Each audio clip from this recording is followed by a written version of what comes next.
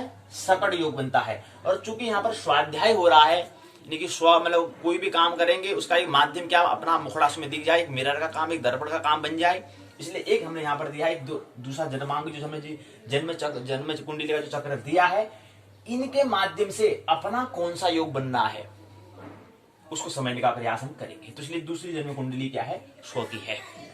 तो इसको हमें समझना है, इनके माध्यम से अपने को स्व को समझना है, स्वाध्याय करना है।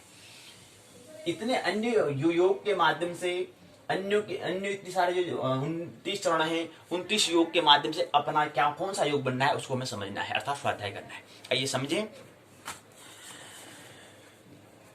ग्रह हमने देखा, राशि हमने देखा, 12 स्थान 12 भाव हमने देखे। ज्योतिष विद्या के प्राथमिक परिचय में लाने का ही प्रयास है, इसी कारण इस प्रकरण में कुछ नमूने के योग का वर्णन हम कर रहे हैं। यह फलादेश में चंचुपात करने वाले अभ्यासियों के लिए उपयोगी होगा। पहला योग आता है अधियोग। जन्म कुंडली में चंद्र या लग्न से 6ठे 7वें 8वें यदि शुभ ग्रह हो तो अधियोग होता है। अधियोग कब होता है? अधियोग कह रहे हैं जब क्या हो, चंद्र या लग्न हम जिसे कहते हैं, चंद्र या लग्न से 6ठे 7वें और 8वें चंद्र कहां है। अब अधियोग के लिए हमें यहां पर दिया गया है, इसके माध्यम में देखेंगे। मित्र का नाम है श्री चिमन भाई पटेल, उनकी जन्म कुंडली इसमें दी गई है, उसके माध्यम से समझेंगे कि अधियोग क्या होता है। कहते हैं कि चंद्र से 6ठे 7वें और 8वें भाव, चंद्रमा कहां पर बैठा है, चंद्र कहां पर है, चंद्र हमने की 12 इनकी यह है 6ठे भाव में, ये 6ठा भाव है, पहला दूसरा तीसरा चौथा पांचवा 6ठा भाव। 6ठा भाव में क्या है? चंद्रमा। अब चंद्रमा से 6ठे 7वें और यहां से 1 2 3 4 5 6 छठा ये हो गया, इनकी 12वां भाव हो गया। 6ठे 7वें और 8वें, 7वें में लग्न वाला हो गया, पहला भाव हो गया, और 8वें में दूसरा भाव हो गया। हो तो चंद्राधियोग बनता है। चंद्र से अगर चंद्रमा से अगर हुआ तो चंद्राधियोग बनेगा। अधियोग चंद्राधन अधियोग से चंद्राधियोग बन गया। तो चंद्रमा के देख रहे तो ये क्या हो गया? चंद्रा अधियोग। और कौन सा? चंद्रमा के हिसाब से, चंद्रमा के ग्रह, चंद्रमा जो ग्रह है उसके हिसाब से कर रहे हैं, तो इसलिए चंद्राधियोग बन गया। दूसरा आता है अनफा योग। जन्म कुंडली में चंद्र से 12वें भाव में सूर्य के सिवा कोई भी ग्रह हो तो अनफा योग होता है। अनफा योग कब होता है? अब देखो दूसरी बार इन्हें चंद्र, पहले अधियोग को और समझे, पहले इन्हें चंद्र कहा था, दूसरा लग्न भी उन्होंने कहा। तो लग्न कौन सा है? यानी कि लग्न ये वाला है। अब यहां से हम लेकर चलते हैं, तो यहां से लेकर के जो ये पहला है, पहले से कहते हैं कि 6ठे 7वें और 8वें, इनकी पहले से 6ठा तो ये रहा, और 7वां ये रहा, 8वां ये रहा, तो उसको हम कहेंगे अधियोग कहेंगे। अब यहां पर अधियोग एक पहला हो गया, इसकी 6ठा कौन है? 2 3 4 5 6ठा, 6ठा यानी कि ये हो गया, 7वां ये हो गया, और 8वां ये हो गया। ये अधियोग की बात करते हैं, चिन्मन भाई पटेल की कुंडली दी हुई है। तो चंद्र और लग्न के हिसाब से देखिए 6ठे 7वें और 8वें भाव। यदि शुभ ग्रह हो तो, अगर ग्रह कौन है? शुभ ग्रह। अशुभ ग्रह और शुभ ग्रह 2 होते हैं तो अधियोग होता है। अगर शुभ ग्रह नहीं होंगे तो फिर क्या होगा? अधियोग नहीं होगा। लग्न से 6ठे 7वें और 8वें शुभ ग्रह होने से लग्नाधियोग बनता है। अगर लग्न के हिसाब से देखेंगे तो लग्नाधियोग बन जाएगा, अगर चंद्र से देखें तो चंद्राधियोग बन जाएगा, और लग्न से देखें तो लग्नाधियोग बन जाएगा। दूसरी बात अनफा योग, हम दूसरी चरण की बात कर रहे हैं। दूसरे चरण में जन्म कुंडली के चंद्र से 12वें भाव में सूर्य के सिवाय कोई भी ग्रह हो तो अनफा योग होता है। जन्म कुंडली दी गई है, अभिनेता श्री मनोज कुमार की दी गई है। चंद्र से 12वें भाव, चंद्रमा कहां पर है? चंद्रमा यहां पर है, दूसरे भाव में है। यहां से 12वें भाव में सूर्य के सिवाय कोई भी ग्रह, 1 2 3 4 5 6 7 8 9 10 11 और 12वें में यानी कि ये हो चुका है, यानी कि 12वां ये है। यहाँ पर सूर्य के सिवाय कोई और भी ग्रह हो, कोई भी ग्रह हो तो अनफा योग। यहाँ पर सूर्य नहीं है, यहाँ पर मंगल और गुरु है, तो ये कौन सा योग बन रहा है? अनफा योग बन रहा है। अगला क्रम आता है, तीसरा है सुनफा योग। सुनफा योग में यह चंद्र से बनने वाला राजयोग होता है। जन्म कुंडली में यदि चंद्र से दूसरे स्थान में सूर्य, राहु या केतु के अलावा कोई भी ग्रह अगर विद्यमान या विराजमान हो तो सुनफा योग बनता है। चंद्र से दूसरे स्थान में सूर्य, राहु या केतु, दूसरे स्थान, दूसरा भाव मतलब चंद्रमा यहां पर यहां दिया गया है। अब चंद्र से दूसरे स्थान में सूर्य, राहु या केतु, पहला दूसरा, यहां पर सूर्य है, सूर्य दिया गया है, राहु केतु, तीनों में से कोई एक होना चाहिए, तो सूर्य ये रहा, तो ये कौन सा है? सुनफा योग है। अगला क्रम आता है दुरुधरा योग होता है। जातक की जन्म कुंडली में चंद्र से दूसरे और 12वें इन दोनों स्थान में अगर सूर्य, राहु या केतु के सिवाय अन्य ग्रह, मंगल आए, बुध आए, गुरु आए, शुक्र आए, शनि हो तो दुरुधरा योग होता है, नामक योग होता है, राजयोग निष्पन्न होता है। यहां पर देखिए, अब देखो अगर ऐसा योग होगा तो इसका परिणाम क्या होगा, इसके बारे में बताते हैं। अगर अधियोग में क्या होगा, परिणाम इसका होता है ऐश्वर्यवान होगा, धनवान होता है, लंबा आयुष भोगने वाला होता है, ज्ञानी होता है, विनयी होता है, सहृदय होता है, कीर्तिमान होता है, इसका परिणाम होता है। अगर ये वाला योग हुआ तो ये इसका परिणाम बताते हैं। दूसरा अनफा योग में क्या होगा, धनवान, विद्यावान, कीर्तिमान, होशियार, ये इसका परिणाम बताते हैं अगर ये योग होगा तो। दूसरा, तीसरा में सुनफा योग में किसका परिणाम क्या होगा, इसका परिणाम में बुद्धिमान, धनवान, धैर्यवान, तेजस्वी होगा, कल्याणकारी भावना वाला होगा। दुरुधरा योग में इसका परिणाम धनवान, सात्विक, मातृसुख युक्त, भाग्यशाली। अगला आता है पांचवा केमुद रूम योग। केमुद रूम योग पांचवा योग है। जिस प्रकार चंद्र से दूसरे और 12वें स्थान तक ग्रह होने से दुरुधरा योग होता है, इसके विपरीत जन्म कुंडली के चंद्र से दूसरे और 12वें में कोई भी ग्रह न हो, और कोई भी ग्रह चंद्रमा के दूसरे और 12वें में कोई भी ग्रह अगर नहीं होगा, क्योंकि चंद्रमा कहाँ, चंद्रमा में दिया है, चंद्रमा यहाँ पर हमारा पहले भाव में है, लग्न में है। यहां से कह रहे हैं कि दूसरे और 12वें में कोई ग्रह, यानी पहला यहां से पहला तो ये हो गया, दूसरा में कोई ग्रह नहीं है, और 12वें में यानी कि यहाँ पर ग्रह है। तो लेकिन पहला को क्या कर लिया, पहले नियम को फॉलो कर दिया, तो ये कौन सा योग कहलाएगा, केमुद रूम योग कहलाएगा। उसके विपरीत में दुरुधरा योग क्या था, जिसके में क्या हो, इसके विपरीत कुंडली चंद्र से दूसरे भाव में कोई भी ग्रह अगर नहीं हो तो इसमें कोई ग्रह नहीं होना चाहिए, उसमें ग्रह होना चाहिए था दुरुधरा योग में। और इसमें केमुद्रा योग, केमुद्र रूम योग जो है उसमें क्या होना चाहिए, ग्रह नहीं होना चाहिए, तो वो केमुद्र रूम योग कहलाएगा। अगला आता है शुभ कर्त योग। यदि जन्म कुंडली में चंद्र और दूसरे और 12वें भाव पर शुभ ग्रह जैसे गुरु है, बुध है, शुक्र है आदि बैठे तो शुभ कर्त योग होता है। जन्म कुंडली में चंद्र से दूसरे और 12वें भाव में शुभ ग्रह जैसे गुरु हो, बुध हो, जैसे यहां पर दिया है। चंद्रमा से क्या है, चंद्र से दूसरी और 12वें, चंद्र यहां पर है, दूसरे गुरु है, बुध है आदि बैठे तो गुरु यहां पर बैठे हैं दूसरे में, पहला ये हो गया, दूसरा में ये बैठे तो ये कौन सा कहलाएगा, ये आदि शंकराचार्य की योग जन्म कुंडली दी है तो ये कौन सी है, शुभ कर्त योग की है। अगला आता है पाप कर्त योग। पृथ्वीराज चौहान उनकी जन्म कुंडली है, उनका जो जन्म कुंडली है पाप कर्त योग से योग उसमें बनता है। यदि जन्म कुंडली विषय में चंद्र से दूसरे या 12वें भाव में यदि पाप ग्रह जैसे शनि, मंगल, सूर्य, राहु, केतु और पाप दृष्टि बुध हो तो योग बनता है, पाप करते योग बनता है। चंद्र से दूसरे और 12वें भाव में, चंद्रमा कहां है पर, चंद्रमा यहां पर इनकी छठे भाव में है, छठे भाव से दूसरे इनकी ये तो मंगल इसमें दिया गया है, तो मंगल आ जाता है। तो ये कौन सा है? पृथ्वीराज चौहान का पाप करते योग बनता है। इसका परिणाम क्या होगा? राजदंड, बंधन, ताड़ंद, अमोक्ष खुराक वाला, व्यभिचारी, हठगृही इत्यादि हो, इसका क्या है? परिणाम होता है। अगला आता है अमलाकृति योग। इसमें जन्म कुंडली चंद्र से यदि 10वें स्थान पर गुरु बैठा हो तो ये योग बनता है, अमलाकृति योग बनता है। चंद्र से 10वें में गुरु, चंद्र दूसरे भाव में है, यहां से 10वें भाव में दूसरा, तीसरा, चौथा, पांचवा, छठा, सातवां, आठवां, नौवां और एक 10वां गुरु यहां पर बैठा हुआ है। तो ये कौन सा बनता है? अमलाकृति योग बनता है। मित्र का नाम है मोहन भाई जी पटेल, उनकी जन्म कुंडली में दिखाया गया, उनका अमलाकृति योग बना था।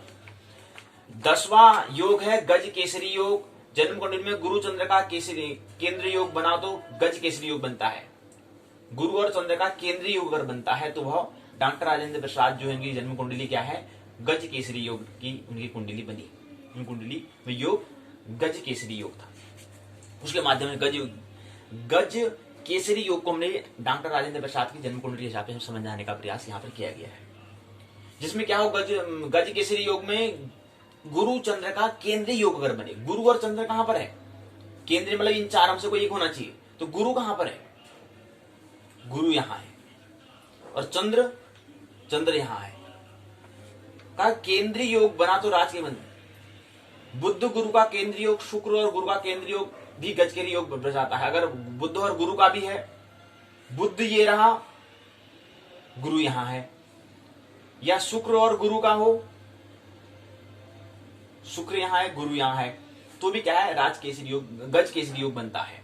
योग का शब्द यहां पर फल सूचित किया गया है। गज का अर्थ होना हाथी, हाथी केसरी मतलब सिंह, हाथी और सिंह का योग बनता है। गज में हाथी होता है, केस में सिंह होता है, तो हाथी और सिंह का योग मतलब उनका मिलन होता है यहाँ पर। तो ये 9वां में डॉक्टर राजेंद्र प्रसाद। 10वें में वेशी योग बनता है। वेशी योग में डॉक्टर जगदीश चंद्र बोस, वीसी बोस को बोलते हैं, जगदीश चंद्र बोस। यदि जन्म कुंडली में सूर्य से दूसरे भाव चंद्र के अलावा कोई भी ग्रह विराजमान हो तो वेशी योग बनता है। सूर्य से दूसरे में भाव पर चंद्र के अलावा, सूर्य कहां पर है पहले ये देखना है हमें इसमें। सूर्य यहां पर यानी कि क्या है? 7वें भाव में। 7वें भाव में क्या है? सूर्य यहां पर है। सूर्य से दूसरे भाव पर चंद्रमा के अलावा दूसरे, पहला ये गया, दूसरा यहां कोई भी ग्रह विराजमान है, तो यहां पर बुध और शुक्र विराजमान है।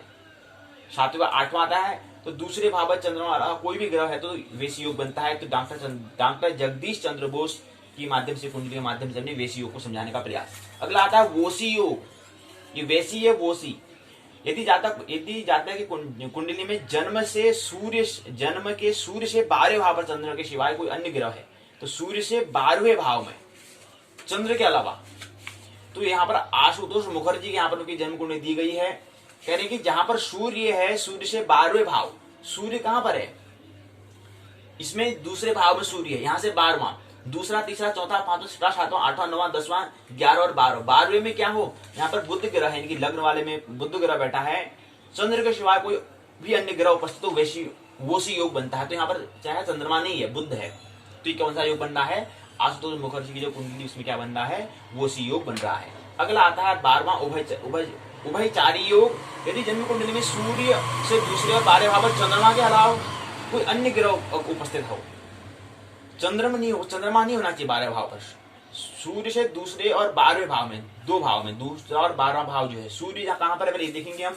सूर्य 12वें भाव में है, यहाँ पर दूसरा शुक्र ग्रह यहाँ पर बैठा हुआ है दूसरे भाव में, और 12वें भाव में पुनः क्या आ जाएगा? 12वें भाव में यहाँ पर मंगल और बुध है, तो यानी कि क्या है? चंद्रमा नहीं है, तो इसलिए कौन सा योग बनना है? महाकवि श्री पंत जी जो है उनका योग जो है, जो जन्म कुंडली में योग बन रहा है, कौन सा बनना है? उभयचारी योग बन रहा है। अगला आता है रुचक्र योग। 13वां जो चरण है वह है रुचक्र योग।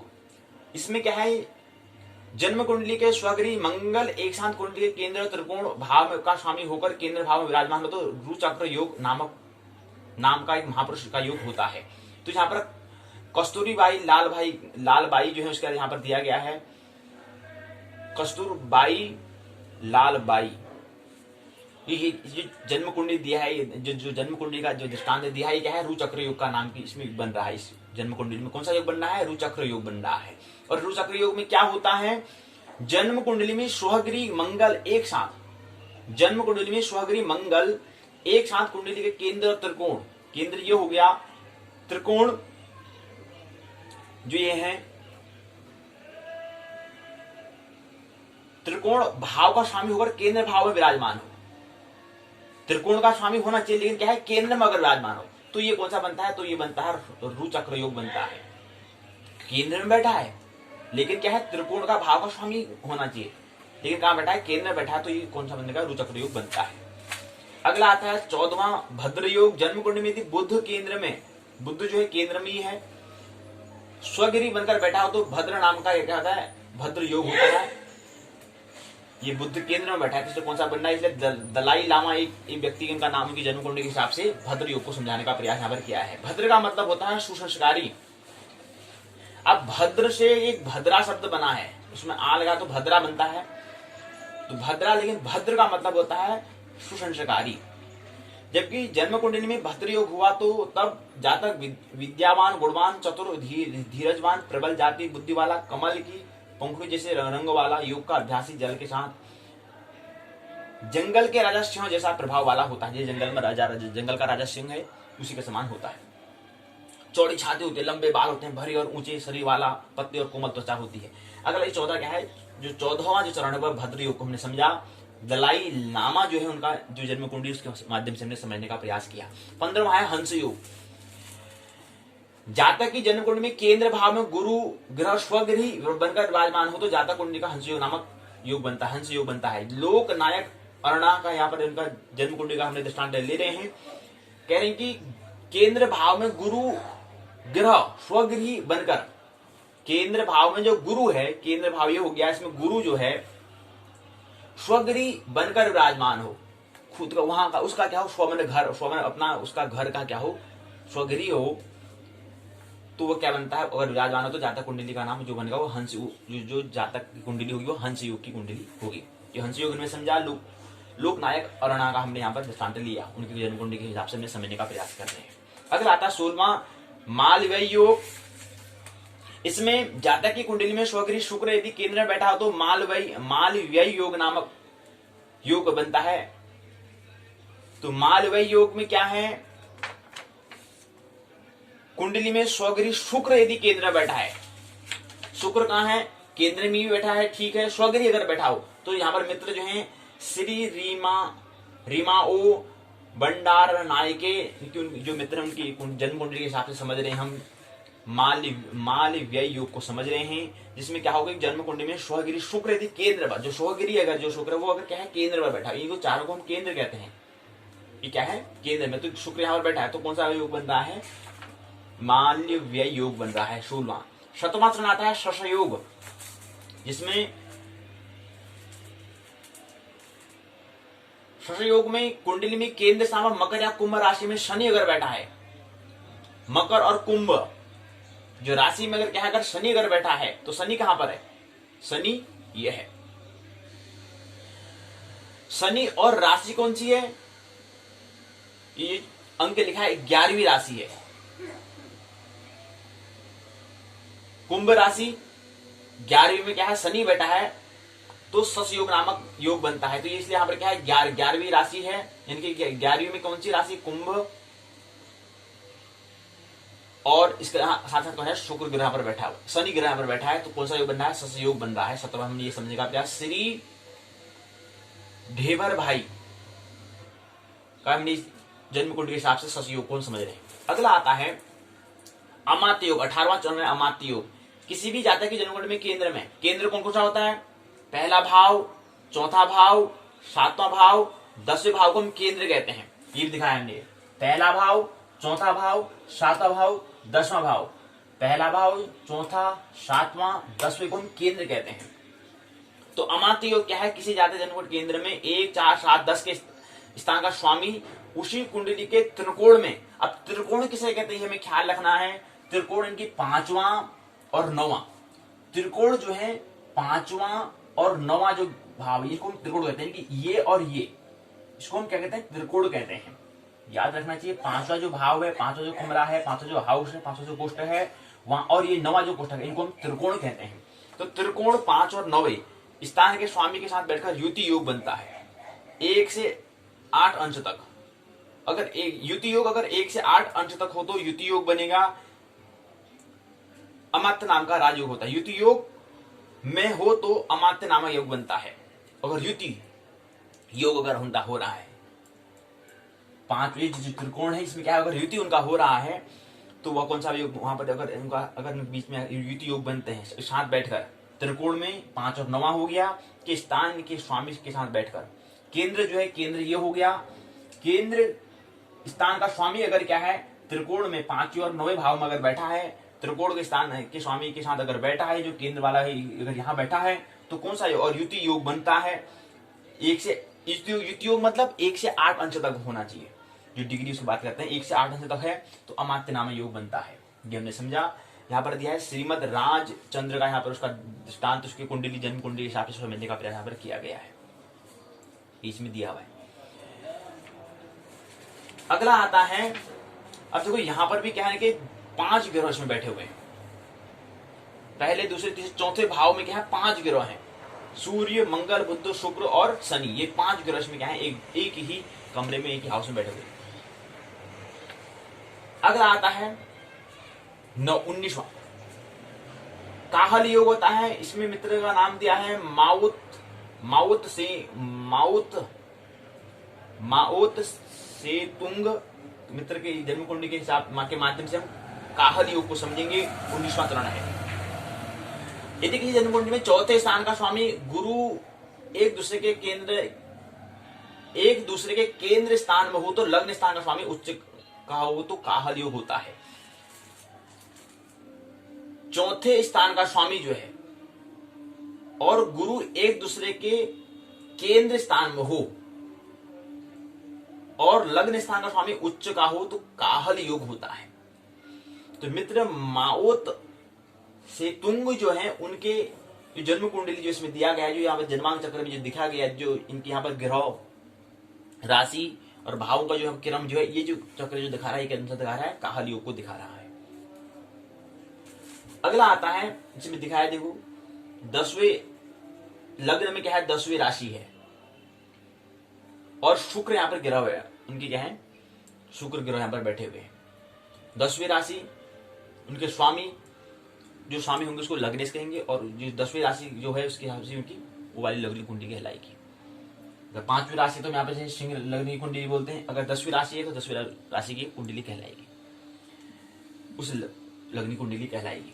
तो ये यहाँ पर काहल योग माउत से तुंग की जो जन्म कुंडली उसको समझाने का प्रयास। 20वें में आता है खड्ग योग। जिस जातक की कुंडली में 9वें और दूसरे स्थान पर 9वें और दूसरे स्थान के स्वामी का स्थान परिवर्तन हुआ, 9वां और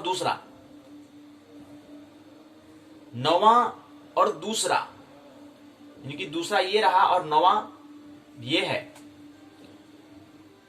9वां और दूसरे स्थान के स्वामियों का स्थान अगर परिवर्तन हो जाता है, इनका जो स्वामी जो यहाँ बैठना चाहिए, यहाँ पर 12वीं राशि है और यहाँ पर 5वीं राशि है, इनका स्थान अगर क्या हो जाता है परिवर्तन हुआ और लग्न का स्वामी केंद्र या त्रिकोण में हुआ, केंद्र ये हो गया 4 ये हो गए और त्रिकोण जो हमने कहा क्या है ये और ये क्या है त्रिकोण कहलाते हैं, इनको त्रिकोण कहते हैं।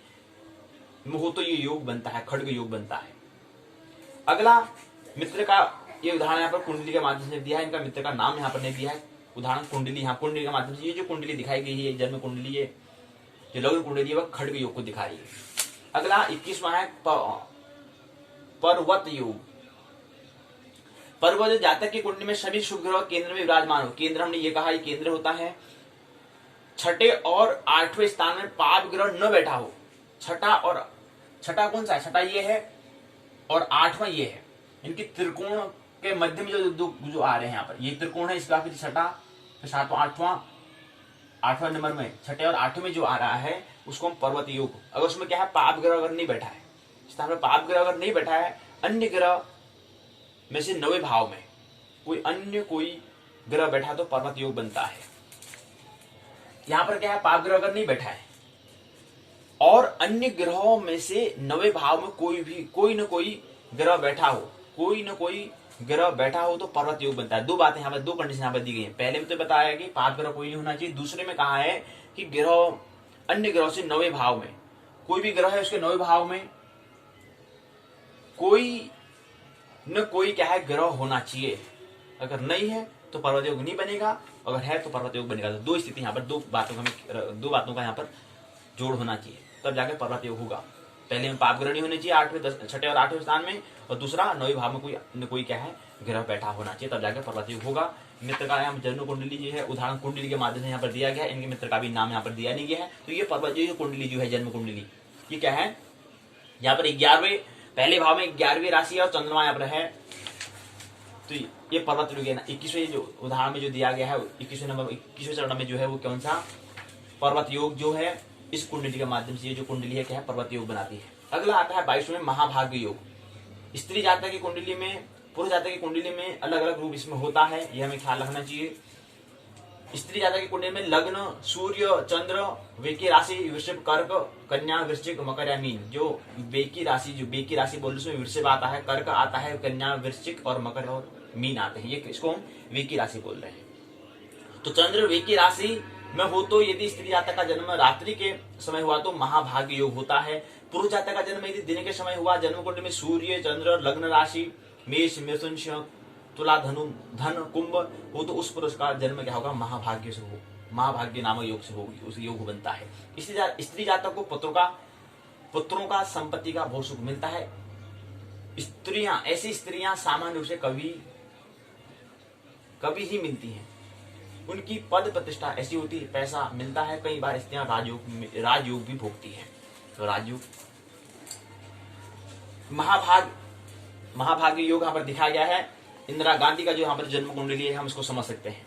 तो जन्म कुंडली में यहाँ पर चौथी राशि यहाँ पर बैठी है, कर्क राशि है, और यहाँ पर शनि क्या है इसके बैठे हुए हैं इस लग्न में पहले भाव में। तो ये इंदिरा गांधी जो है उसका यहाँ पर जो दिया गया है वह महाभाग्य योग दिखाता है। इंदिरा गांधी का चरित्र व्यक्तित्व तो पता हो, तो जन्म कुंडली अगर पता नहीं है तो जन्म कुंडली का आधार पर हम बता सकते हैं उनका व्यक्तित्व कैसा है। अगला 23वां है बुधादित्य योग। स्वामी श्री शिवानंद है। कुंडली में बुध और सूर्य सामान्य रूप से बैठे हो तो बुधा योग होता है। कुंडली में बुध और सूर्य जो है सामान्य रूप से अगर बैठते हैं, बुध और सूर्य है कहाँ इसमें देखें, स्वामी शिवानंद की हम जन्म कुंडली को देख रहे हैं तो उसमें क्या है, इसमें बुध और सूर्य कहाँ पर है, सूर्य तो दूसरे भाव पर है, बुध भी यहाँ पर साथ में बैठे हैं दूसरे भाव में, पहले भाव में और दूसरे भाव में। दूसरे भाव में बुध और सूर्य सामान्य रूप से अगर बैठे तो बुध से ही बुधादित्य योग नाम पड़ गया, तो इसलिए क्या कहलाएगा बुधन आदि योग, आदित्य योग कहलाएगा। तो बुधादित्य योग कहलाया। स्वामी श्री शिवानंद का जन्म कुंडली जो दी है ये क्या है, बुधादित्य योग नामक इसमें योग बनता है। अगला 24वें में है वसुमती योग और वासुमान योग, दो यहाँ पर योग दिए गए हैं। किसी जातक की जन्म कुंडली में यदि चंद्र से या लग्न से उपचय तीसरा छठा 10वां 11वां को उपचय बोलते हैं, तीसरा भाव तीसरा छठा 10वां, तीसरा छठा 10वां और 11वां ये भाव अगर कह रहे हैं चंद्र में लग्न से उपचय स्थानों में इनके भाव में यदि शुभ ग्रह अगर बैठा है तो वसुमती नाम का योग होता है। वसुमती में उपचय स्थानों में शुभ ग्रह से शुक्र होना चाहिए, बुध होना चाहिए, गुरु होना चाहिए, चंद्र होना चाहिए। में बुध ग्रह पर गुरु की दृष्टि होनी आवश्यक होती है। वसुमती योग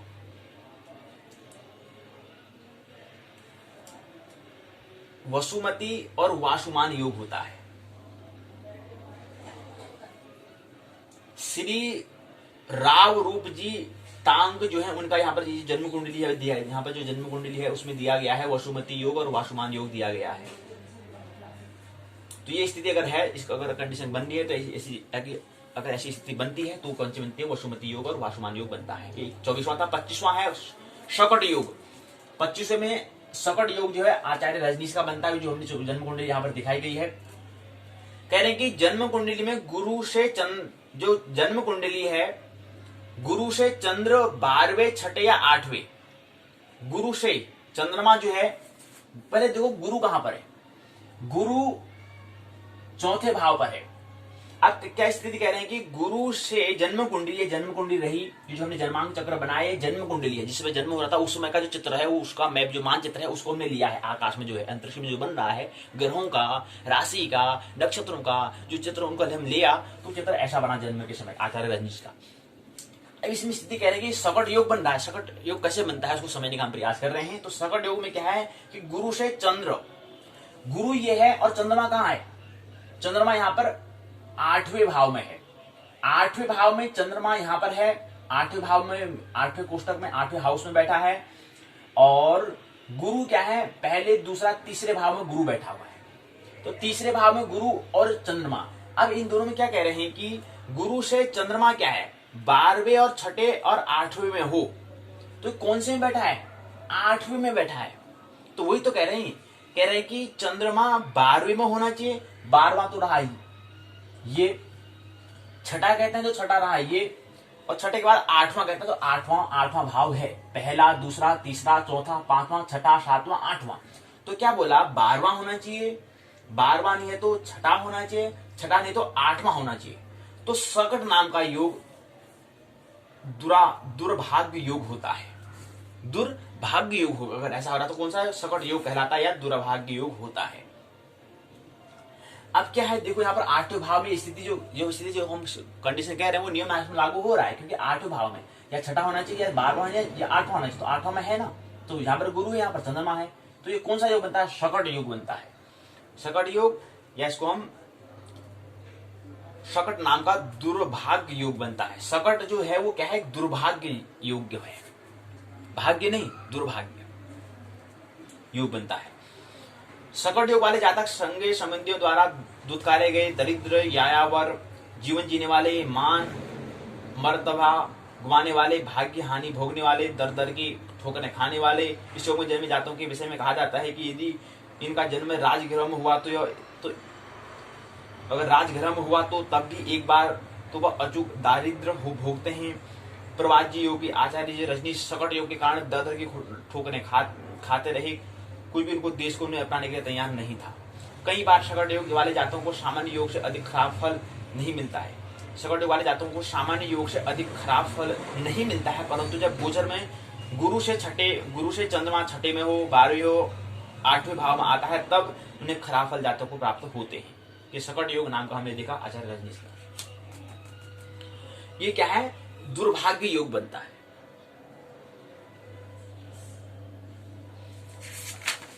अगला आता है 26 नवंबर हर्ष योग। हर्ष योग में श्री गुलजारी लाल नंदा है। जन्मकुंड में छठे, 8वें, 12वें भाव का स्वामी यदि जन्मकुंड के छठे भाव में विराजमान हो तो हर्ष योग बनता है। हर्ष मतलब खुशी योग बनता है, खुशी का योग बनता है, खुशी का मिलन होता है, जुड़ाव होता है। छठा और 8वें भाव में, छठा कौन सा है? छठा भाव ये रहा, और 8वां कौन सा? ये रहा, और 12वां कौन सा? ये रहा। तो 12वें भाव में क्या है अगर विराजमान है? कौन? छठे, 8वें, 12वें का भाव स्वामी जो है जन्म कुंडली छठे भाव में विराजमान है। छठा भाव के स्वामी, 8वें भाव का स्वामी, 12वें भाव का, छठा भाव ये है, 8वां भाव ये है, 12वां भाव, इसके स्वामी जो है कहाँ बैठे हैं? छठे भाव में। छठा भाव इनकी यहाँ पर बैठे हैं, तो कौन सा देगा? हर्ष योग बनता है। गुलजारी लाल नंदा का ये जो जन्म कुंडली वो है हर्ष योग का है। अगला आता है सरल योग। जन्म कुंडली में छठे, 8वें या 12वें भाव का स्वामी यदि जन्म कुंडली के 8वें भाव में विराजमान तो सरल नाम योग बनता है। छठा, 8वां, 12वां, यानी कि छठा ये है, छठा ये है, 8वां ये है, 12वां ये है। इनके जो क्या है कह रहे हैं कि इनके 12वें भाव जो है इनके स्वामी, अब देखो ना, जो भाव है भाव के भी स्वामी होते हैं। जैसे हम राशि कहते हैं, 5वीं राशि, इसका स्वामी क्या है? सूर्य है। और 5वीं राशि क्या है? सिंह राशि है, इनके स्वामी क्या है? सूर्य है। ऐसे भाव जो है हम कह रहे हैं, पहला भाव, दूसरा भाव, तीसरा भाव, चौथा भाव, 5वां भाव, छठा भाव, 7वां भाव, 8वां भाव, 9वां भाव, 10वां भाव, 11वां और 12वां भाव जो हम कह रहे हैं, इनके भी क्या है? स्वामी होते हैं। तो वही कह रहे हैं कि अगर 8वां, छठा, 8वां और 12वां का जो भाव है, भाव के जो उसमें स्वामी जो है, जैसे हम कहते हैं छठी कक्षा है तो जिसमें छठी कक्षा के बच्चे ही बैठेंगे, 8 वाला नहीं बैठ सकता है।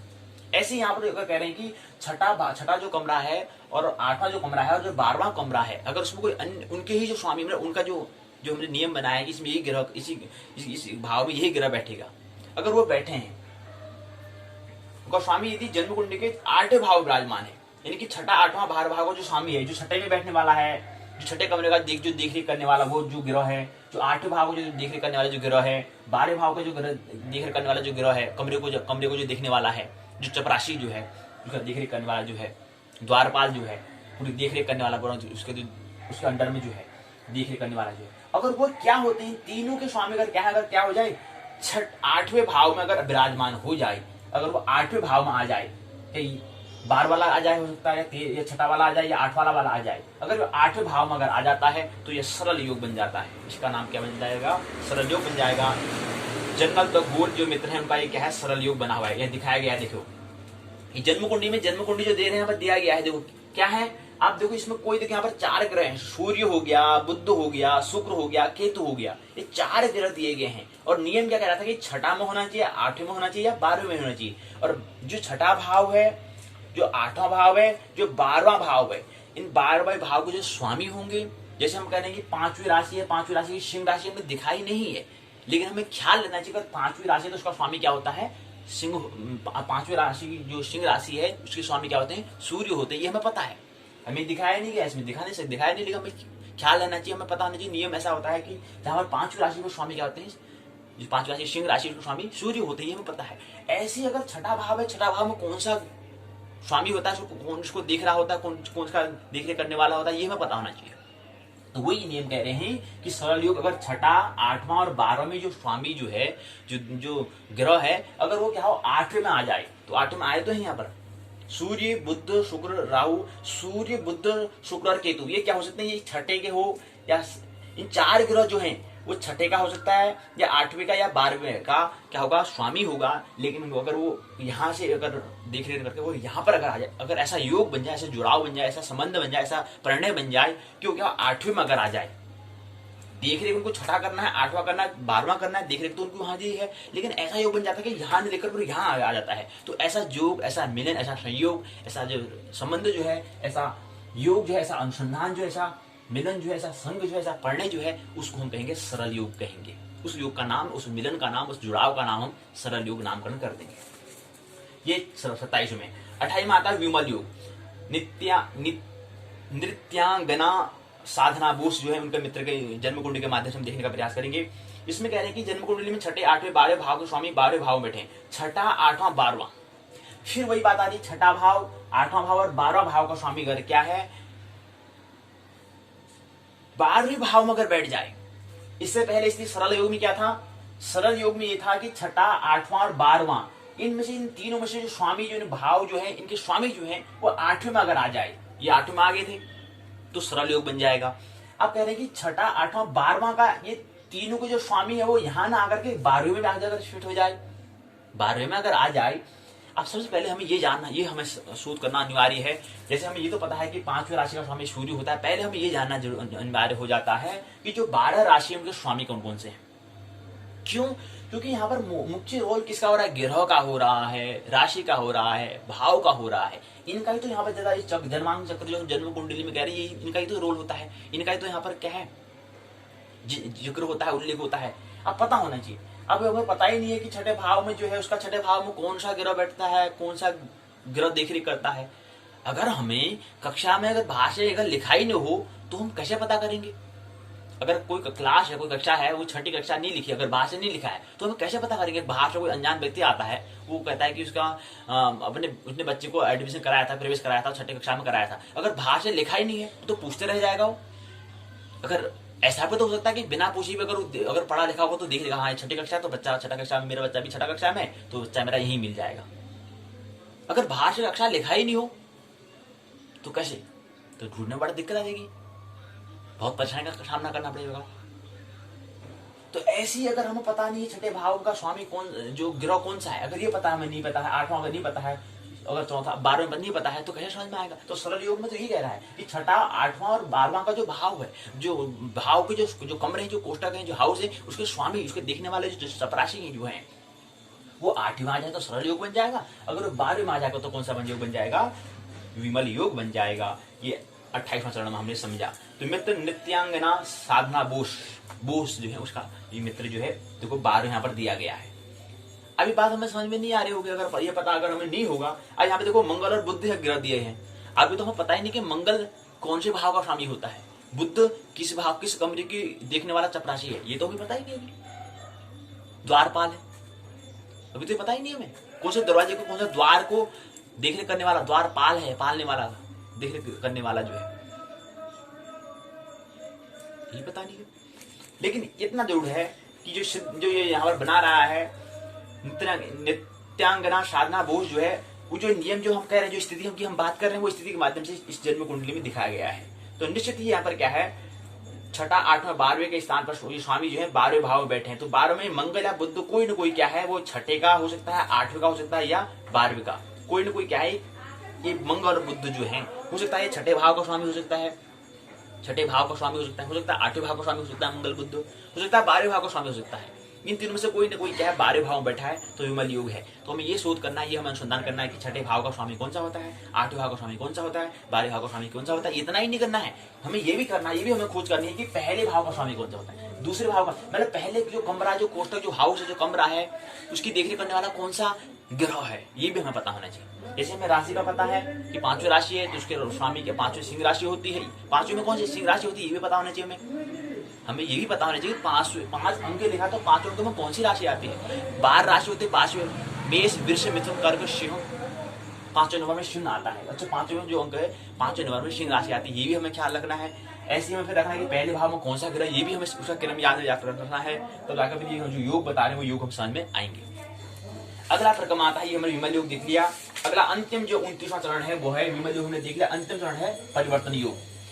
जन्म कुंडली के एक भाव का स्वामी दूसरे भाव में अनन्य भाव स्वामी बैठे हो तो परिवर्तन योग निष्पन्न होता है, उत्पत्ति होती है। कह रहे हैं कि जन्म कुंडली में एक भाव का स्वामी, अब देखो हमें ये तो महत्वपूर्ण है, यहाँ पर भाव, राशि, ग्रह का रोल। अब कह रहे हैं कि कोई भाव, कोई एक भाव का जो स्वामी है, अब 9 ग्रह है, 9 ग्रह को 12 भाव में 12 कमरे को देखने हैं, 9 ग्रहों ने 9 ग्रहों ने 12 क्या है कमरों को देखने हैं। कमरे हैं ज्यादा, ग्रह हैं कम, 9 लोग और कमरे 12 हैं, तो ये पता होना चाहिए कौन किस ग्रह को अधिक कम, एक से ज्यादा कमरे देखने की ड्यूटी मिली है। मतलब एक कोई ग्रह ऐसे होंगे जो एक से ज्यादा कमरे को देख रहे होंगे, हाउस को, भाव को देख रहे होंगे, ये पहले को देखना। तो कह रहे हैं कि इसे परिवर्तन योग को समझने के लिए हमें ये बात समझें कि एक भाव का स्वामी दूसरे भाव में, उदाहरण के लिए समझ लेते हैं, मान लेते हैं कि शुक्र जो है पहले भाव का क्या होता है, देखने वाला होता है। पहले भाव जो लग्न है उसमें शुक्र क्या है, देखने, शुक्र पहले भाव को शुक्र ही देखरेख में होता है, शुक्र देखने वाले होते, शुक्र उसकी क्या है चपरासी करते हैं, उसकी देखरेख करते हैं। अगर दूसरा ग्रह का जो अगर मान लें कि तीसरा भाव उसमें उसकी देखरेख मंगल करते हैं, मान लेते हैं, है नहीं, मान रहे हैं समझने के लिए, बात को समझने के लिए, माने तीसरे भाव का तीसरा भाव जो है, तीसरा कमरा जो उसकी देखरेख मंगल करते हैं, तो आप इस नियम, आप परिवर्तन योग क्या कहलाता है, परिवर्तन योग कहता है कि पहले एक भाव दूसरे भाव के साथ अन्योन्य भाव के स्वामी बैठे हो। आप कह रहे हैं कि ये तो दोनों के स्वामी मंगल और शुक्र जो है, अगर इनका क्या हो साथ अन्योन्य भाव के स्वामी बैठे हैं, लेकिन भाव के स्वामी, अब जो भाव जो है भाव का अनन्य होना चाहिए, तो कौन सा योग बनता है, परिवर्तन योग उत्पन्न होता है। अब अनन्य कह रहे हैं, इनके से जो ग्रह है जो कह रहे हैं अनन्य होना चाहिए, तब जाके परिवर्तन योग बनता है। अब यहाँ पर जो मोरारजी देसाई जो हैं, मोरारजी देसाई जो है, उनका जो मित्र जो उनकी जो जन्म कुंडली जो है वो परिवर्तन योग बनता है उसमें।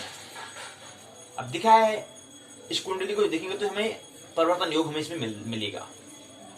लेकिन मुख्य बात यह है कि 3 प्रकार के परिवर्तन योग होते हैं, एक होता है महापरिवर्तन, एक होता है खल परिवर्तन, एक होता है दैन्य परिवर्तन।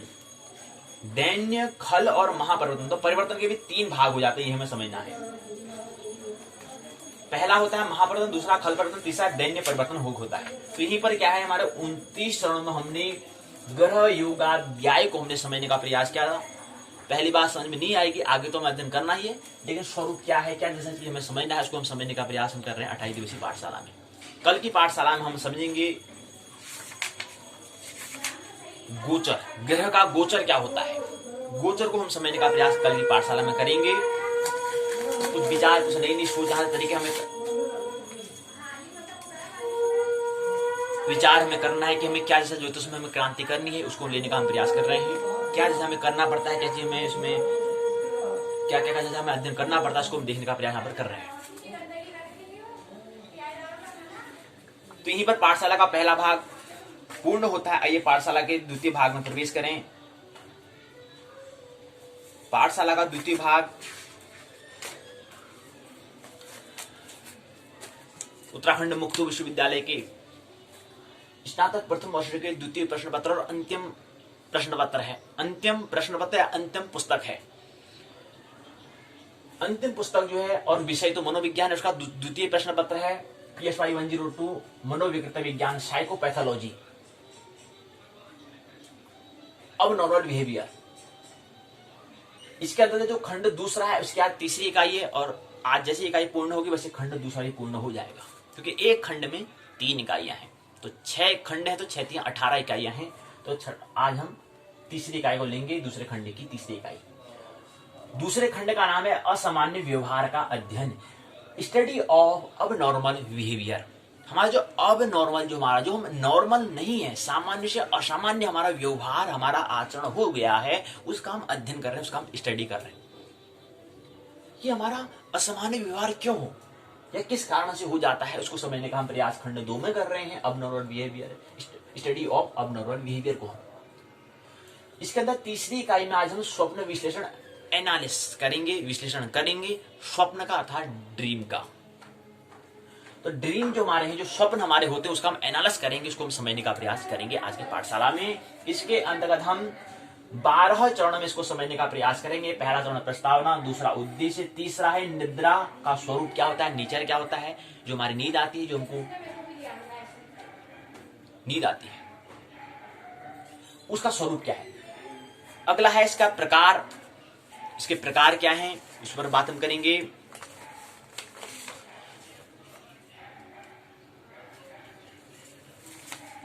अगला निद्रा के प्रकार होते हैं, जो नींद आती है उसके 2 प्रकार होते हैं, ये हम समझेंगे इस बात 5 चरण में।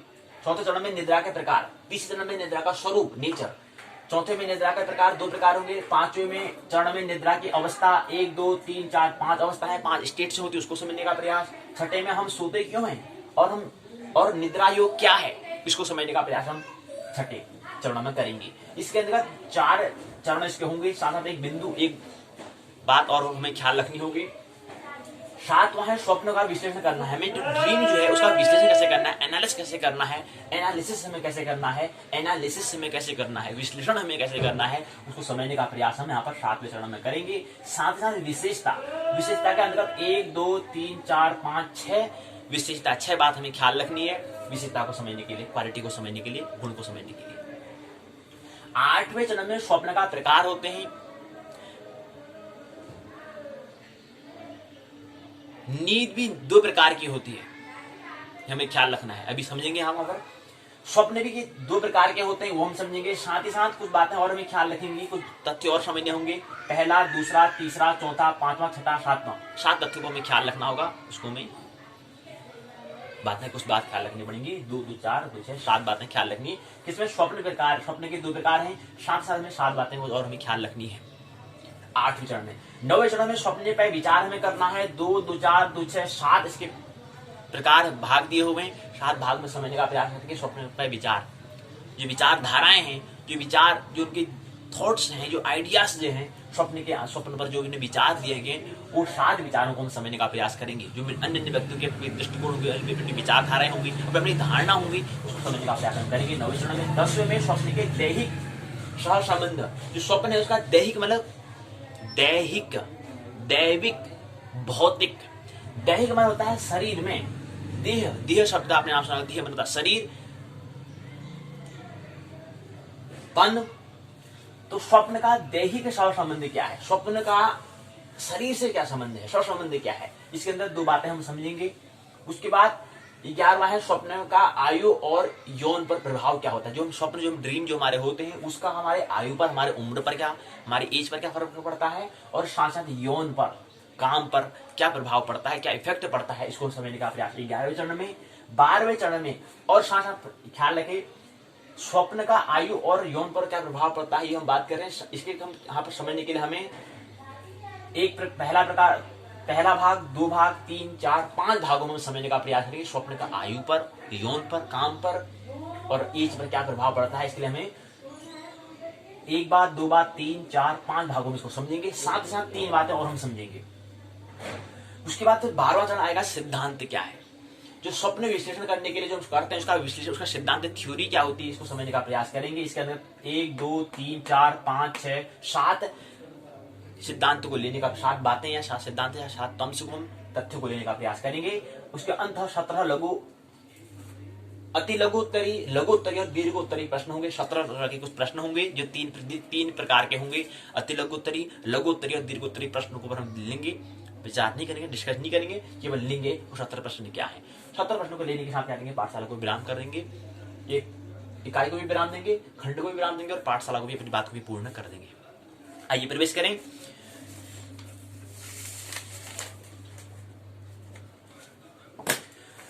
स्वप्न विश्लेषण दूसरे खंड की अंतिम इकाई है आज। ड्रीम एनालिसिस कैसे करते हैं। प्रस्तावना, उद्देश्य, निद्रा का स्वरूप, निद्रा के प्रकार, निद्रा की अवस्था, हम सोते क्यों और हम सोते क्यों, कभी विचार किया, कभी नींद क्या है इस पर विचार किया। नींद क्या है। जब नींद आती तो हमारे वर्तुल बनते हैं, गोल गोल करके वर्तुल बनते हैं, बनते बनते बनते वैसे ही नींद आ जाती है। कभी देखा रात को हम सोने जाते हैं समय नींद आ जाती है। क्या है नींद, उसका विश्लेषण, स्वप्न क्या होता है उसका विश्लेषण करेंगे। उससे पहले प्रश्न तो होनी चाहिए, कुछ जिज्ञासा, कुछ भाषा तो होनी चाहिए, कुछ प्यास तो होनी, जानने की इच्छा तो होनी चाहिए, ललक तो होनी चाहिए, लगन तो होनी चाहिए, तभी तो समझ में आएगा। उसी को समझने का प्रयास, कुछ प्रश्न होंगे, कुछ यहाँ से विचार लेंगे, तो जाके कुछ विचार हमको यहाँ मिलेंगे, फिर उसका हम क्या करेंगे, चिंतन करेंगे, मनन करेंगे और समझने का प्रयास, अंडरस्टैंडिंग करने का प्रयास हम करेंगे। तो हम सोते क्यों हैं और निद्रा रोग क्या है। स्वप्न विश्लेषण, स्वप्न के विषय के प्रकार क्या है, स्वप्न के संबंध में विभिन्न विचारधारा है, स्वप्न के दैहिक संबंध, सहसंबंध क्या है, आयु और यौन का प्रभाव क्या होता है, स्वप्न के सिद्धांत, सारांश, शब्दावली, स्वमूल्यांकन तो प्रश्न दिए गए, संदर्भ ग्रंथ सूची, निबंधार्थ प्रश्न। प्रस्तावना कहते हैं कि नींद का आना एक जन्मजात अभिप्रेत है, प्रत्येक व्यक्ति के लिए आवश्यक भी होता है। मनुष्य सोते हुए नहीं देखे जा सकते हैं, बल्कि जीव जंतु भी सोते हुए देखे गए हैं।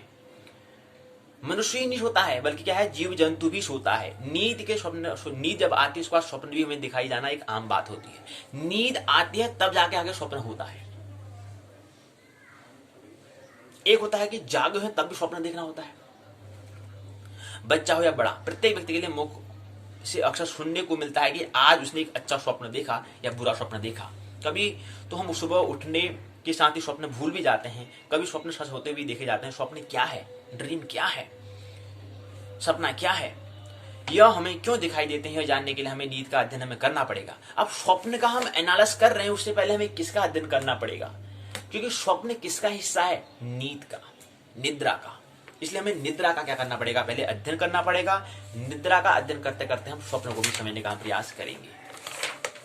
प्रयास, हम स्वप्न को, ड्रीम का एनालिसिस, जो स्वप्न है उसको विश्लेषण, जो सपना आता है उसका हमें विश्लेषण करना है, एनालिसिस हमें करना है। लेकिन उसके लिए हमें पहले क्या करना पड़ेगा, निद्रा क्या है उसको समझना पड़ेगा। कह रहे कि नींद के दौरान संवेदी छवियों और ध्वनियों के अनुभव को महसूस करने को हम स्वप्न कहते हैं। नींद मतलब जब नींद आ जाती है, हमारा चेतन मन सो जाता है, हमारा कॉन्शियसनेस सो जाता है, लेकिन अनकॉन्शियस जो हमारे जागृत रहता है उसको हम, उस जो अनुभव करता है, वो जो दिख रहा होता है उसको हम स्वप्न कहते हैं। 2, 4, 5 उद्देश्य यहाँ पर दिए गए हैं। ये उद्देश्य पहला, दूसरा, तीसरा, चौथा, पांचवा। निद्रा का स्वरूप क्या है। नींद की अवस्था चेतन की एक बदली हुई अवस्था होती है। अधिकतर व्यक्ति अपनी जिंदगी का करीब 1/3 भाग नींद में व्यतीत करते हैं। 1/3 का मतलब होता है अगर 60 साल अगर उसके जीवन है तो 20 साल सोने में गवाता है।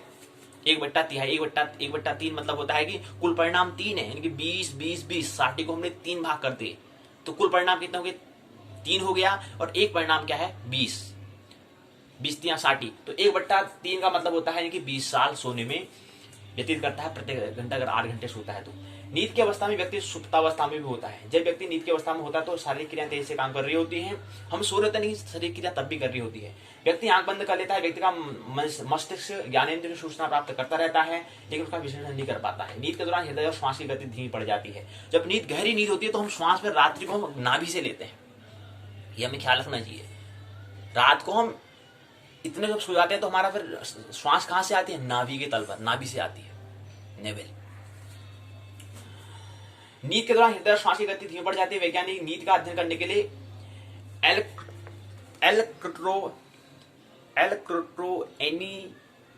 एनसीफेलोग्राम एक यंत्र है, उसका नाम दिया है EEG, इसको बोलते हैं संक्षिप्त में आंग्ल भाषा में। उसके सहारे से हम नींद का क्या करते हैं? अध्ययन करते हैं, स्टडी करते हैं। निद्रा के प्रकार दो होते हैं, तीव्र आंख गति नींद, जब हमें तेज गति आती है, और एक अति तीव्र आंख गति नींद। तीव्र आंख गति, जब आंख तीव्र गति से गति करती है, और दूसरा अतीव्र, जब अमने नहीं, जो तीव्र जब गति नहीं करती है। इसको पहली कोटि को REM कहते हैं, दूसरे को NREM कहते हैं। प्रकार यहाँ पर दो प्रकार होते हैं नींद के प्रकार, हमने कहा दो प्रकार हो गए। अगला क्रम आता है नींद की अवस्थाएं। नींद की अवस्था के लिए यहाँ पर हमने बात की, तो ये प्रकार जो है यहाँ से शुरू होता है और यहाँ पर पूर्ण हो जाता है। यहाँ से जो ग्राफ है, जो विज्ञान से यहाँ पर पूर्ण हो जाता है। अगला निद्रा का अवस्था, अगला प्रकरण यहाँ पर शुरू हो जाता है। यहाँ से प्रारंभ होता है, ये बातें यहाँ पर दी हैं। अवस्था में पहली अवस्था, दूसरी अवस्था और तीसरी अवस्था, चौथी अवस्था, 5 अवस्था। तो नींद जब हमें आती है तो उसकी भी अवस्था से गुजरना पड़ता है। अब पहली अवस्था में क्या होता है कि प्रति सेकंड 8 से 12 चक्र की गति हमें करनी, आंख हमारी गति करती है। तो गति जब नींद आती है तो हमारा आंख क्या करता है? तीव्र गति करता है, और एक अतीव्र गति, एक तीव्र गति, दो तरह की नींद होती है। तो नींद में हम प्रश्न हमें करना चाहिए कि नींद क्या है, और नींद को हम समझेंगे तो फिर उसके आगे स्वप्नों को हमें समझना है। तो नींद है क्या? नींद के लिए क्या करना पड़ता है? उसकी अवस्थाएं होती हैं। नींद की अवस्था में उसके हिस्से होते हैं कुछ। ऐसी एकदम से नींद नहीं आ जाती। पहले क्या होता है? पहले कुछ प्राथमिक चरण, फिर अगला, धीरे धीरे बढ़ के होता है। जैसे हम कहीं को जाना हो तो एकदम से नहीं पहुंच जाते हैं, धीरे धीरे पहुंचना होता है। तो ऐसी पहली अवस्था में क्या होता है? प्रति सेकंड में 8 से 12 चक्र की गति होती है हमारी आंख की। दूसरी अवस्था में हमारा क्या होता है? 14 से 16 चक्र की प्रति सेकंड की गति होती है आंख की। तीसरी अवस्था में 1 से 2 चक्र प्रति सेकंड में गति होती है। चौथी अवस्था में करीब 50% अधिक डेल्टा तरंग हमें मिलती है। तीसरी अवस्था में इस तरह की अवस्था होती है, नींद से जगाना कठिन होता है। चौथी अवस्था जब हम नींद में हो जाते हैं तो हमें जगाना बड़ा मुश्किल होता है, कुंभ मकड़ की नींद हो जाती है। उसके लिए बहुत बहुत करना पड़ेगा हमें, तब जाके हम नींद से जागेंगे। 5वीं अवस्था है अति तीव्र आंख गति नींद। 5वीं अवस्था में क्या होता है? 1 घंटा नींद अगर हम 1 घंटे सो गए हैं, उसके बाद जब हमारा व्यतीत हो जाएगा, जब व्यक्ति करीब 1 घंटा नींद से बीत चुका होता है तो उसको हम कहते हैं कि वो 5वीं अवस्था कहलाती है। जब 1 घंटा कोई व्यक्ति सो गया तो उसकी अवस्था को हम क्या कहेंगे? 5वीं अवस्था कहेंगे। तो ये 5 अवस्था होती है, हमने समझा। अगला आता है हम सोते क्यों हैं, हमें नींद क्यों आती है, इसका और नींद का रोग क्या है, विचार में करना है। 2 बातें हमें समझनी है। हम सोते क्यों हैं, हमारे सोना हमारे लिए अनिवार्य है, या हम शांतपूर्वक या सोने के लिए भी हम नींद की गोली लेते हैं। तो हमारी निद्रा का रोग क्या है? नींद नहीं आना भी एक रोग है। जो बहुत विचारक होंगे तो उनको नींद हराम हो जाती है, दवाई का सहारा लेना पड़ता है। पश्चिम में तो यही होता है, खासकर अमेरिका में ज्यादा होता है। तो नींद का रोग क्या है? नींद क्यों नहीं आती है? नींद क्या है? ऐसे तो विज्ञान में क्या और कैसे की खोज, हाउ और व्हाट की ही खोज होती है, कार्य और कारण की खोज होती है। तो ऐसे में नींद का भी प्रश्न हमें करना चाहिए कि क्यों हम सोते क्यों हैं, और नींद कहीं रोग तो, हमारी नींद की रोग तो नहीं है। सुबह हम आज विश्राम कर पा रहे नहीं कर पा रहे, तरह तरह के प्रश्न में उसका हमें समझने का प्रयास हमें करना चाहिए। तो यहाँ पर पूछते हैं कि हम सोते क्यों हैं और निद्रा का रोग क्या है। प्रमुख निद्रा के रोग होते हैं। हम सोते क्यों हैं? हमें अगले दिन कार्य करने के लिए हमें शरीर को विश्राम की आवश्यकता, विश्राम के लिए, ताकि अगले दिन और कार्य हम कर सकें, इसलिए हमें निद्रा लेनी पड़ती है। जब छोटा बच्चा होता है, गर्भ में जब आता है 24 घंटे सोता है। 7 साल में आता है, जैसे 7 साल हो जाते तो 8 घंटे सोता है, 8 से 10 घंटे सोता है। जैसे आगे उम्र बढ़ती है, मृत्यु के आने के क्षण क्या है? नींद हराम हो जाती है, नींद गायब हो जाती है। लेकिन जब शरीर, जब गर्भ में था, उसमें क्या हो रहा है? उसमें शरीर बनने में काम हो रहा है ना, तो उसमें 24 घंटे सोने पड़ेंगे उसको, 24 घंटे सोने पड़ेंगे। लेकिन जैसे ही फिर आगे शरीर बन जाता है, शरीर का काम, जब प्रौढ़ व्यक्ति जब बूढ़ा हो जाता है तो फिर शरीर में कोई कोशिकाएं बननी होती, फिर शरीर का कोई काम नहीं हो रहा होता है, क्योंकि सब चीज बन चुका है। अब तो पूरा शरीर का क्या है, एक साथ क्या होना है, फिर एक साथ विसर्जन होना है, इसका जीर्ण होना है, नष्ट होना है, बदलना है। तो इसलिए फिर क्या आता है? नींद हराम। जब नींद मुश्किल से रात के जब नींद एक दो जन्म यहाँ से हमें विदाई से पहले हमारी नींद हराम हो जाती है, तो क्योंकि अब शरीर कुछ काम रहा नहीं गया है, अब शरीर का कपड़ा फट चुका है, बस बदलने योग्य है, तो इसलिए भी नींद हराम भी हो जाती है। लेकिन जब गर्भ में बच्चा था तो उसको 24 घंटे सोता है वो, औसतन हमें 6 से 8 घंटे सोना चाहिए और बड़े आराम से निद्रा में लेना है। रोग हमें निद्रा रोग हमें नहीं आना। प्रमुख निद्रा रोग मैंने बताया अनिद्रा रोग, हमने कहा ना अनिद्रा में नींद ही नहीं आना। दूसरा रोग होता है नारकोलेप्सी योग, फिर आता है निद्रा भ्रम, नींद में भी हम घूमने लगते हैं, भ्रम होने लग जाते हैं जी। तीसरा रोग आता है। चौथा रात्रि संत्रांश। अब क्या है ये, इसको डिस्कस नहीं करेंगे, इतना समय नहीं है कि डिस्कस कर लेंगे। अगला आता है निद्रा वंचन के प्रभाव क्या है, ये बताया गया है। इसके बाद अगला आता है स्वप्न का विश्लेषण हमें करना है, क्योंकि हमने नींद को तो समझ लिया है, अब उसके अंदर जो आने वाला जो है स्वप्न विश्लेषण हमें करना है, ड्रीम हमें क्या करना है, उसका विश्लेषण हमें करना है। स्वप्न एक ऐसी घटना जो सभी के साथ घटती है। हम सभी अक्सर स्वप्न देखते हैं, कभी ये स्वप्न सुखद होते हैं, कभी दुखद होते हैं, लेकिन कभी आनंदित तो भी नहीं होते होंगे। स्वप्न दुख और दो ही तल पर रहना है क्या, साधु ही बनाना, संतन नहीं बनना है। बातें ऐसी करते हो जी, सुख और दुख की बात करते हो, शांति की भी तो बात कर लिया करोगे भी। तीसरा गुण भी तो होता है प्रकृति का, कभी सुख होता है, कभी दुख, कभी आनंदित, कभी शांति नहीं होती क्या स्वप्न देख के? कैसे होगी? दो ही तल पर, दो ही तराजू के दो ही पड़लों पर जीने का दी है ना, उद्देश्य दो ही पड़ले पर हो, या इस पड़ले या इस पड़ले पर। तीसरे पड़ले जो संतुलन बनना है उसका तो ख्याल ही नहीं है, ख्याल होना चाहिए। तो ये स्वप्न का विषय यहाँ पर दिया गया। कुछ दो तीन बातें हमें यहाँ से जो ग्राफ शुरू होता है, जो हमसे गद्यांश शुरू होता है और ये पूरी बातें यहाँ पर दी गई, यहाँ पर पूर्ण होता है। इसके बाद फिर कुछ प्रश्न हमें दिए होते हैं, स्वप्न कितने समय तक बना रहता है, एक प्रश्न कभी कभी हमारा मन में ख्याल आता है। ये बातें यहाँ से, इस प्रश्न का उत्तर यहाँ पर दिया गया है। दूसरा प्रश्न, क्या सभी लोग स्वप्न देखते होंगे? अब स्वप्न भी दो तरह से होता है, ख्याल रखना चाहिए। एक होता है परम, एक होता है जाग के भी स्वप्न देखना होता है, यानी कि अपना कर्तव्य दायित्व के लिए स्वप्न देखना होता है। एक नींद में स्वप्न देखना होता है। एक दिन के सपने होते हैं, रात के स्वप्न होते हैं। रात के तो सभी देखते हैं, दिन के सपने कम ही लोग देखते हैं, नहीं देखते हैं। तो दूसरा प्रश्न, क्या सभी लोग स्वप्न देखते हैं? अगला है, क्या लोग स्वप्न के विषय वस्तु को नियंत्रण कर सकते हैं? तीसरा प्रश्न, यहाँ से ग्राफ, यहाँ देश का उत्तर यहाँ दिया गया है। अगला क्रम आता है, स्वप्न की कुछ विशेषताएं होती हैं, क्या विशेषता, क्या क्वालिटी उसकी होती है, गुण क्या होते हैं। पहले गुण आती है, स्वप्न सार्थक होते हैं, सिद्ध होते हैं, स्वप्न सार्थक होते हैं, पहली विशेषता। दूसरी, स्वप्न प्रतीकात्मक भी होते हैं। तीसरा है, स्वप्न ब्रह्म आत्मक भी प्रवृत्ति के होते हैं। चौथी विशेषता, स्वप्न आत्मगत और आत्म केंद्रीय भी होते हैं। जब कहते हैं जो व्यक्ति का जन्म, जब व्यक्ति मरने के समय होता है तो उस समय भी उसको स्वप्न हो जाता है, आ जाता है। अब्राहम लिंकन का जिक्र आता है, अस्पताल में 3 दिन पहले उनको सुना जाता है कि मैं जाने वाला हूँ। अपनी पत्नी को बता दिया है कि ऐसी स्थिति हो रही है, अगर मेरी मृत्यु हो रही है, ऐसी स्थिति होगी, ये होगा। उन्हें 3 दिन पहले ही जान लिया। और 3 दिन मतलब 3 दिन में अपना क्रांति, अपने आप को परिवर्तन कर सकते हैं। भगवत्ता को, भगवान को, बुद्धत्व को हम प्राप्त कर सकते हैं अगर हमें ख्याल रहे तो। लेकिन हमें स्मरण हो जाता है कि अब हम क्या है, हमारा शरीर विदाई लेने वाला है, ये हमें स्मरण हो जाता है। ऐसा स्वप्न हमें दिखने लग जाता है। तो स्वप्न का ये क्या है, इसका क्वालिटी है ये। इतना कम समय, अब इतना अगर मैंने इतने पूरा जीवन काल में अगर मैंने इतना जो मैं नहीं कर पाया, जो हमारा मनुष्य, जो मनु नहीं बन पाया, अब मनु बनने का मेरे पास समय है। इतने समय में भी मैं भी मनु बन सकता हूँ। अभी छलांग लग सकती है, जन्म जन्मांतर चक्र से, आवागमन से मुक्त हो सकता हूँ। इसलिए स्वप्न का हमें क्या करना है, उपयोग करना है। ये इसकी क्वालिटी, इसका गुण है। ये प्रत्येक व्यक्ति की, प्रत्येक साधक पर निर्भर करेगा। स्वप्न के भविष्य का संकेत देखो, भविष्य का संकेत मिलता है। स्वप्न के अचेतन की दमित इच्छाएं की अभिव्यक्ति भी होती है। स्वप्न के प्रकार सरल स्वप्न और जटिल स्वप्न होते हैं। इच्छा पूर्ति स्वप्न होता है, दुष्चरिता स्वप्न होता है, दंड स्वप्न होता है, समाधान स्वप्न होता है, भविष्य उन्मुख स्वप्न होता है, प्रतिरोध स्वप्न होता है, गति संबंधी स्वप्न होता है। स्वप्न के संबंध में कुछ विचारधाराएं होती हैं, विचारधाराएं यहाँ पर दी गई हैं। यहाँ से गद्यांश शुरू होता है, यहाँ पर पूर्ण हो जाता है। स्वप्न के दैहिक संबंध क्या है, इसको बताने का प्रयास क्या है कि तीव्र आंखी गति होती है और अति तीव्र आंखी गति होती है। हमने कहा नींद भी 2 प्रकार की होती है। हमने कहा तीव्र आंख, जब हमारी गति तीव्र गति से हो जाती है, हमारी आंख की जो आंख है तीव्र गति करने लगते हैं। और एक होता है अतीव्र। तो हमारी जो नींद है, तो नींद में क्या होता है, हमारे वर्तुल बनते हैं, हमारी गत होता है।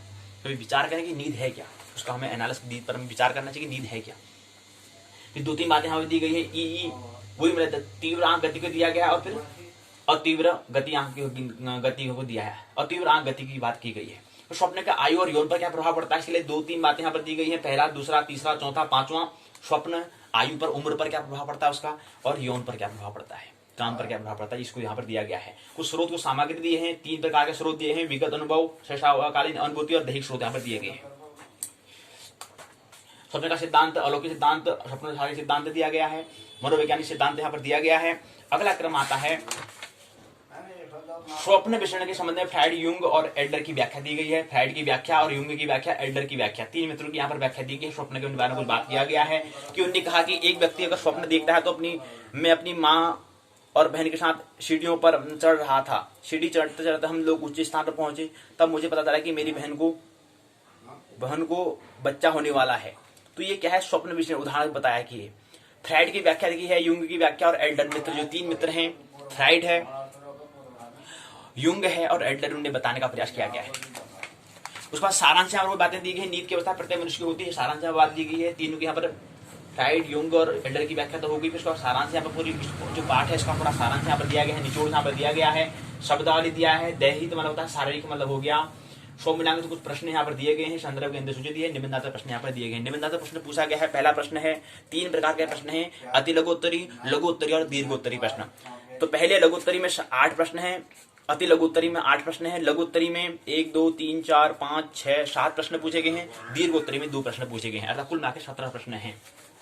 प्रश्न क्या है, प्रश्न किस तरह से बन सकता है? प्रश्न है, मनुष्य अपनी जिंदगी का लगभग कितना समय नींद में बिताता है? 1/3 अर्थात 20 साल, अगर 60 साल अगर जीता है तो 1/3 मतलब कुल परिणाम क्या है, 3 और अनुकूल परिणाम 1 है। अगर हम 20 को अगर 1 दिखाएं, 20 को अगर 1 दिखाएं, 20 को अगर हम 1 दिखाते हैं तो 1 1 2 मतलब 3 का योग करते हैं तो 3 बन जाता है। और 20 क्योंकि 1 दिखा रहा है हमने कहा, तो इसलिए हम 1/3 कहते हैं। क्योंकि 8 घंटे 8 या 24 8 घंटे प्रतिदिन की रफ्तार से अगर सोता है तो 20 साल सोता है, अगर 60 साल की अगर उसकी उम्र है तो।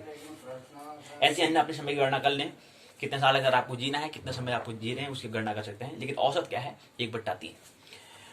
दूसरा अल्फा तरंगे कब बनती है? जो हम नींद आती है तो हमारी तरंगे बनती है। हमने कहा ना तरंगे बनते, वर्तुल हमारा बनता है जब नींद आता है। नींद जब आती है तो उसमें हमारी आंख गति करते कुछ वर्तुल तरंगे बनती है। तो वही पूछने की अल्फा तरंगे कब बनती है। तीसरा तीव्रांग गति नींद पर सबसे पहले किस पर कार्य करता है। चौथा है स्वप्न के समय व्यक्ति किस अवस्था में पहुंच जाता है। ईईजी का पूरा नाम क्या है?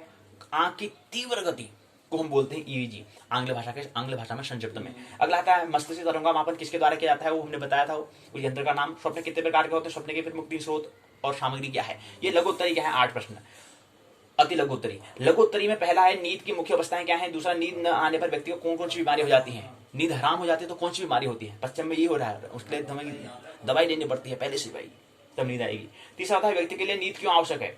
अगला है पहला दूसरा तीसरा चौथा प्रश्न, स्वप्न विश्लेषण आप क्या समझते हैं। स्वप्न विश्लेषण पहला दूसरा तीसरा चौथा पांचवा है, छठा सातवां।